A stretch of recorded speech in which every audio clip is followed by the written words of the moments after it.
Well, you know, Democrats and Republicans aren't a category. The Republicans and Democrats differ. Like on the rare occasions when I vote, and they're pretty rare, sometimes I vote for Democrats, sometimes for Republicans, sometimes for somebody else. It's not a sharp split. They're two factions of the same party. We have a one-party state with two somewhat different factions with a lot of overlap. Business Party has a couple of factions. You find some differences between them. I wouldn't say there's no difference on the average. So what should you do in that case? Well, like everything, it's your own choice. Do you want to live in a democratic society, or do you want to live in the society we have, which, remember, is not a democratic society and is not intended to be? If you take a course in political theory here, I'm sure they'll teach you that the United States is not a democracy. It's what's called in the technical literature a polyarchy. That's the term invented by the leading democratic theorist, Yale professor Robert Dahl. But the idea is old.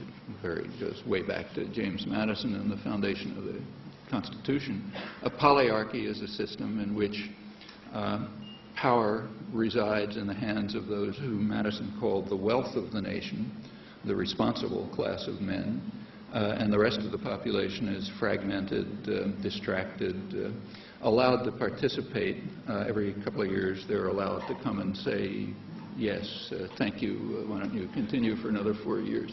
And they have a little choice among the responsible men, the wealth of the nation.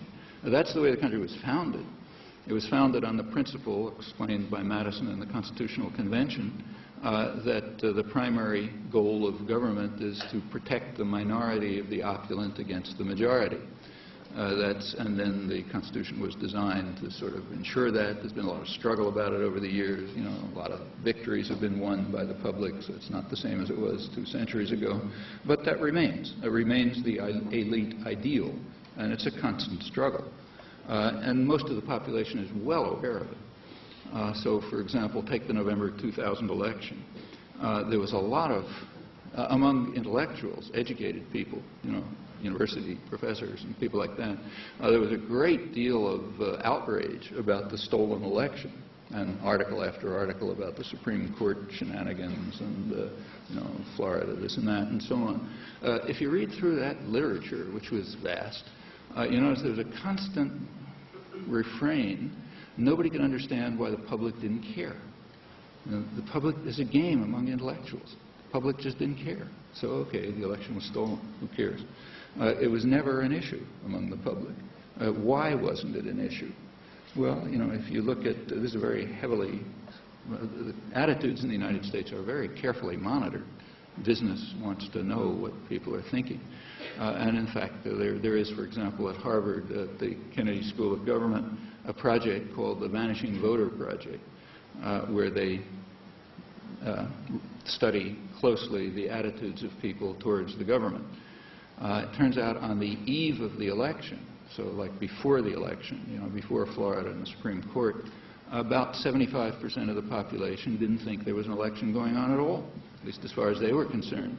Their attitude towards the thing happening was that it's some kind of a business with involving rich contributors, political leaders, and the public relations industry, which is training candidates to say meaningless words that they don't understand, that they think will maybe pick up a few more votes.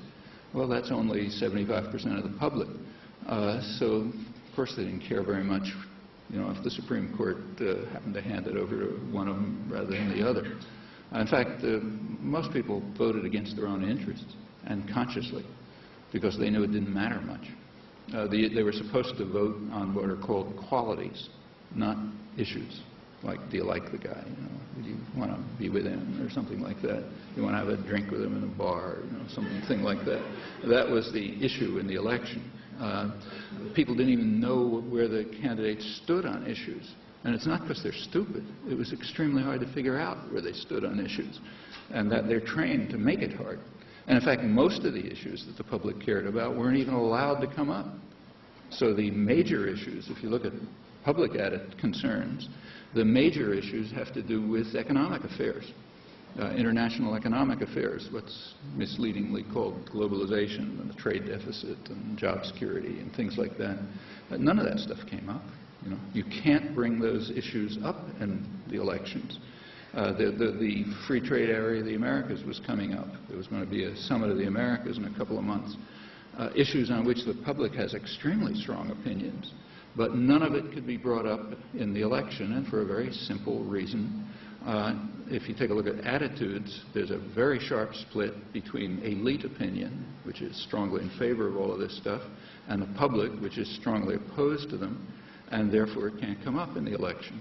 And didn't. These issues are unmentioned. Virtually nobody knew that the free trade area of the Americas was coming along. What do you do? Well, you have to decide whether you want to live in a democratic society or not. If you want to live in the kind of society that, say, Madison envisioned, okay, that's a choice.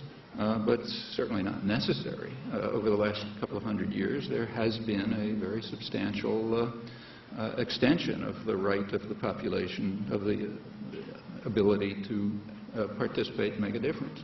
It's not overwhelming, and there's always a struggle to beat it back, but there's no reason why that can't continue. And that's the alternative. It's not a matter of naming one party or another, but just changing the whole framework in which politics persists, largely because of the extremely narrow concentration of economic power, which